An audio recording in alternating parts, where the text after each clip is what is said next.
قال انس رضی اللہ عنہ كنا في الصفة عند رسول الله صلی اللہ علیہ وسلم فأتته امرأة مهاجرة ومعها ابن لها قد بلغ فأضاف المرأة إلى النساء وأضاف ابنها إلينا فلم يلبس أن أصاب وباء المدينة فمرض أياما ثم قبض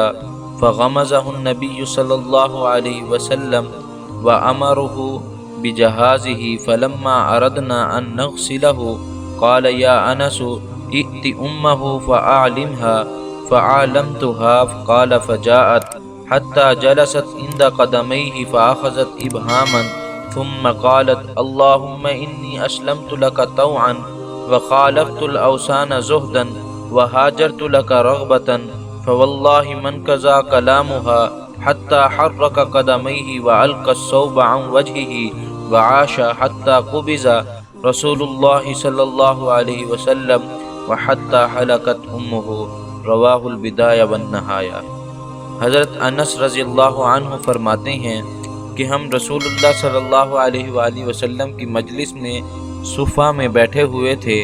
کہ ایک مہاجرہ عورت اپنے بچے کو لیے ہوئے آئی جو کہ سن بلوغ کو پہنچ چکا تھا۔ آپ صلی اللہ علیہ وآلہ وسلم نے عورت کو تو مہمان بنا کر عورتوں کی طرف بھیج دیا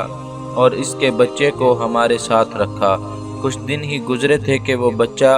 مدینہ میں وبا کی زد میں آ گیا۔ وہ کچھ دن بیمار رہ کر انتقال کر گیا۔ آپ صلی اللہ علیہ وآلہ وسلم نے اس کی آنکھیں بند کیں اور تجہیز و تکفین کا حکم دیا۔ جب ہم نے اس کو غسل دینا چاہا تو آپ صلی اللہ علیہ وآلہ وسلم نے فرمایا انس اس کی ماں کو جا کر خبر کر دو، تو میں نے اس کی خبر کر دی۔ وہ فرماتے ہیں کہ وہ آئی اور اس کے قدموں کے پاس بیٹھ گئی، اس کا انگوٹھا پکڑا، پھر کہنے لگی اے اللہ میں تجھ پر خوشی سے اسلام لائی اور میں نے بے رغبتی اختیار کرتے ہوئے بتوں کی پوجا چھوڑ دی